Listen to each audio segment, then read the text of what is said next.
দর্শক এই বিষয়ে আরও জানবো। বিশ্লেষণ নিয়ে সরাসরি আমাদের সঙ্গে যুক্ত হচ্ছেন নিরাপত্তা বিশ্লেষক মেজর অবসরপ্রাপ্ত এমদাদুল ইসলাম।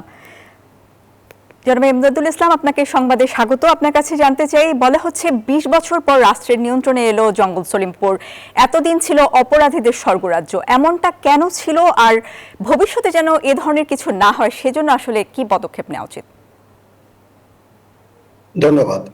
আজকে সকাল থেকে বিভিন্ন টেলিভিশন চ্যানেলে যখন টেলপের মধ্যে দেখলাম যে প্রতিরক্ষা গোয়েন্দা পরিদপ্তর অর্থাৎ ডিজিএফআই এর তথ্যের উপর ভিত্তি করে এই অপারেশন পরিচালিত হচ্ছে, এটা আমাকে একটু বিস্মিত করেছে। এই কারণে যে তার মানে হচ্ছে জঙ্গল সলিমপুর এমন একটা বিষয় হয়ে গেছে বাংলাদেশের নিরাপত্তার প্রেক্ষাপটে, যেখানে জাতীয় নিরাপত্তা যেটা প্রতি গোয়েন্দা মহাপরিদপ্তরকেও ওখানে সংশ্লিষ্ট হতে হয়েছে, সম্পৃক্ত হতে হয়েছে। এটা আমাদের জন্য অত্যন্ত দুর্ভাগ্যজনক।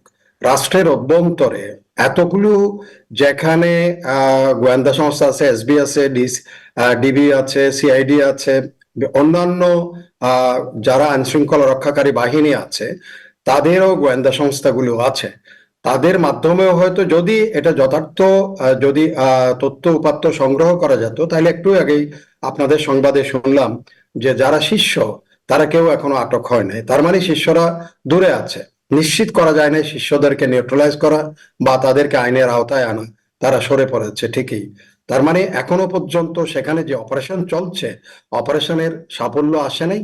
যদিও দাবি করা হচ্ছে অস্ত্র কিছু উদ্ধার করা হয়েছে, সেটার থেকেও বড় কথা হলো যারা এখানে এই অবস্থা সৃষ্টি করেছে, এটা ২০ বছরের কথা বলছেন। তার মানে হচ্ছে আমাদের রাজনীতির একটা অত্যন্ত কালো অধ্যায় এখানে উন্মোচিত হচ্ছে।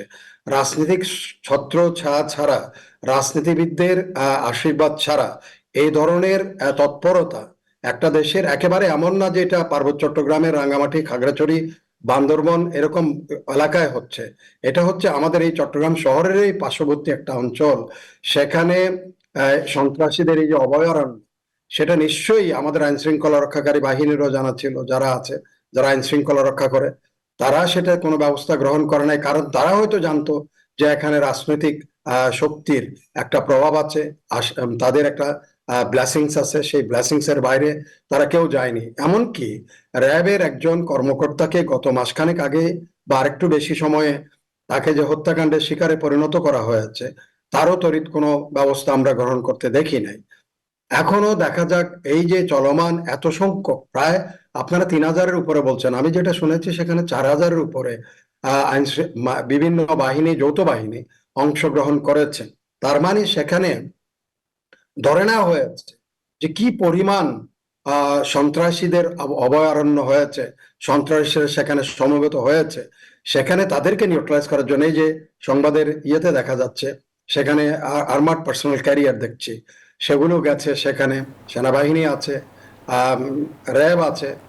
তো এরা, তার মানে হচ্ছে একটা এমন একটা পরিস্থিতি সেখানে সৃষ্টি হয়েছে, একটা যুদ্ধ অবস্থার মতো অবস্থায় গিয়ে সেখানে আমাদের আইন শৃঙ্খলা রক্ষাকারী বাহিনী, আমাদের সামরিক বাহিনীকে সেখানে হাজির হতে হয়েছে। তবে বিষয় হচ্ছে এখানে যারা চুনোপুটি, যাদেরকে শিষ্য টিষ্য বলা হচ্ছে, এটা কি কোনো বিষয় নয়। বিষয় হচ্ছে রাজনৈতিক যে ছত্র ছায়া তারা পেয়ে আসছে, তাদেরকে আনাট করার কোনো প্রচেষ্টা সরকার গ্রহণ করে কিনা সেটাই দেখার বিষয়। কাদের ছত্র ছায়া, অনেক ধন্যবাদ আপনাকে মেজর এমদাদুল ইসলাম।